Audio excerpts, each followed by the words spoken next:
अधिक भाग्यशाली है वह जो भजन समय को केवल भजन में ही लगाए दे है, और वाहुसों अधिक भाग्यशाली है वो जो भजन करते वहीं भजन में अतृप्त है, और भजन कर लूं और भजन कर लूं। और सबसे अधिक भाग्यशाली वो है, हां केवल वही है जाके अंतःकरण में भजन करिवे के अतिरिक्त और कोई अभिलाषा नहीं, कोई इच्छा नहीं, एक ही इच्छा है भरपेट भजन कर लें। बहुत सुंदर सुंदर अमृतमय वचन है। यदि मेरे श्री प्राणनाथ ने आपके ताई भजन करिवे को पूर्ण अवकाश दे दियो है, तो अब इनको तंग मत करो और कछु मत मांग बैठियो। यदि भगवान ने तुम्हें भजन करने का समय दिया है तो सबसे अमूल्य वस्तु दे दी, अब इनसे और कुछ मत मांगना। एक ही बात मांगना कि भजन करने के समय में हम निरंतर भजन करते रहें, और भजन करते हुए भी भजन से अतृप्त रहें, और भजन करके कोई भी कामना की पूर्ति हम ना चाहें। यदि इसके अलावा कुछ मांगोगे तो कहने भगवान को लज्जित होना पड़ेगा, किसको इतनी कीमती चीज दे दी, समय भजन करने का, भाव भजन करने का, भजन करने में अतृप्ति, लेकिन ये फिर संसार की वस्तु मांगता है, तो लज्जित होने पड़ोगो। कारण कि इनके पास अब दैवे के नाम पे कछु बच्चों नहीं जो आपको दे दें। क्यों?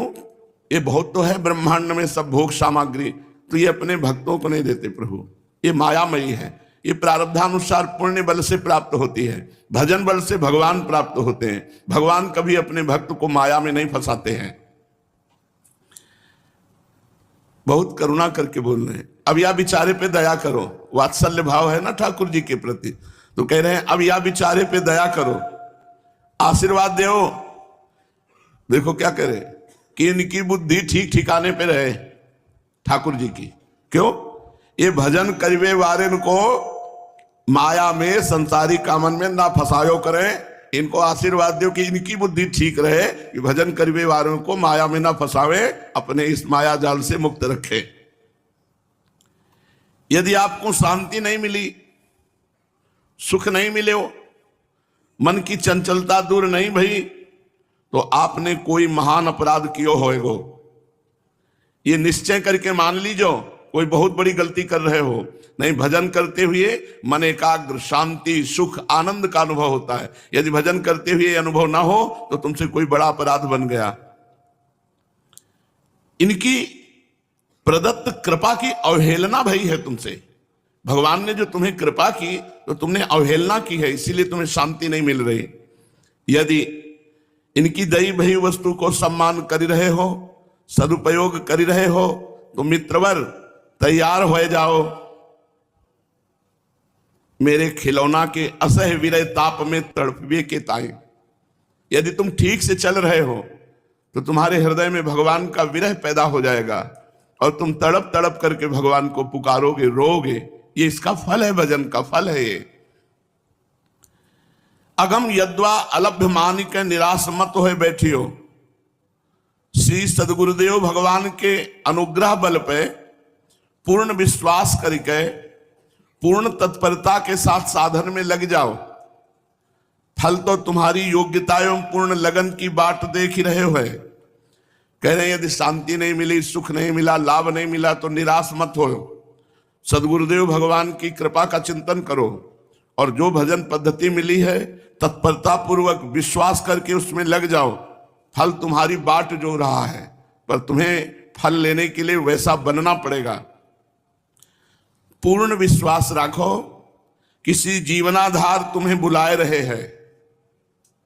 भगवान बुला रहे हैं, अगर बुलाया ना होता तो तुम वृंदावन ना आते, तुम्हें सत्संग न मिलता, तुम्हें भजन की बातें सुनने को न मिलती। तुम विश्वास रखो कि श्री जीवनाधार तुम्हें बुलाए रहे हैं। इनकी नित्य सेवा में सम्मिलित होना ही पड़ेगो। हाँ, कछु विलंब है, वो विलंब है तुम्हारी तरफ से। जो तुम यहाँ के भोगों में रुचि करते हो, यहाँ अच्छा समझते हो संसार में, इसीलिए तुम्हें निकुंज नेत्रों में नहीं झलक रहा है, तुम्हारी तरफ से त्रुटि है। साधक के ताई यहू परम आवश्यक है कि अपने आचरण पवित्रतम बनावे।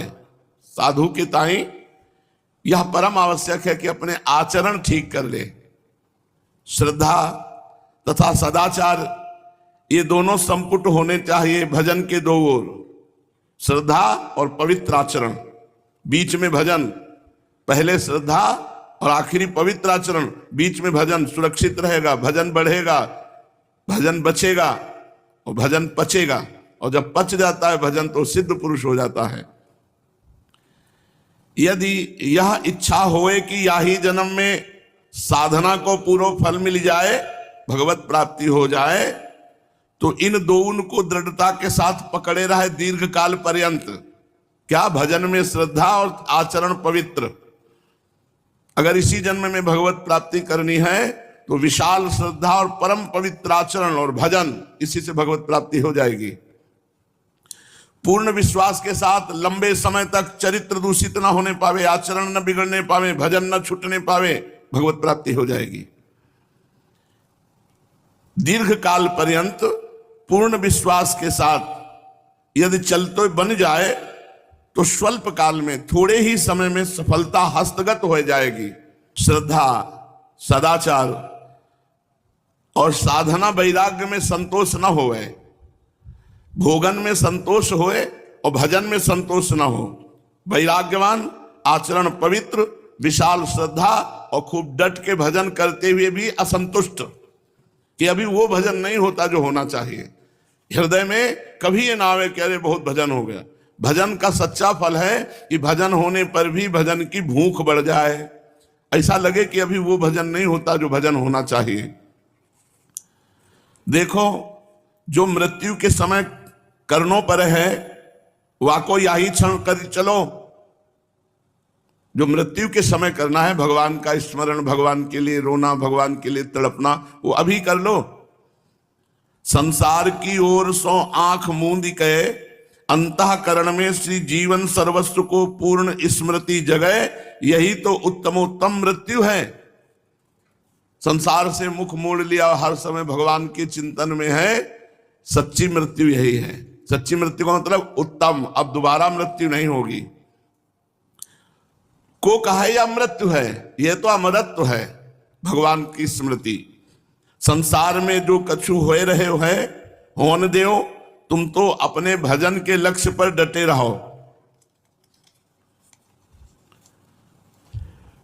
विकार बहुत प्रबल हुए हैं, इनसो साधक बहुत सावधान रहे। विकारन सो कैसे सावधान रहे? हर समय भगवान को चिंतन करे।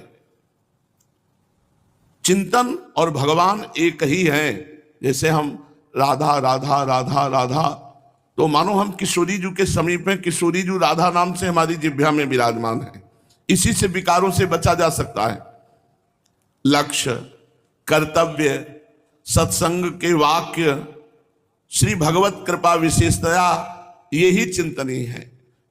हर समय लक्ष्य हमारा भगवत प्राप्ति, कर्तव्य भजन, और जो साधु महात्माओं के सत्संग के वाक्य हैं उनका मनन, उनका चिंतन। और जगत के जितने साधु हैं सब ही साधु सम्माननीय हैं, काहू की निंदा न करें।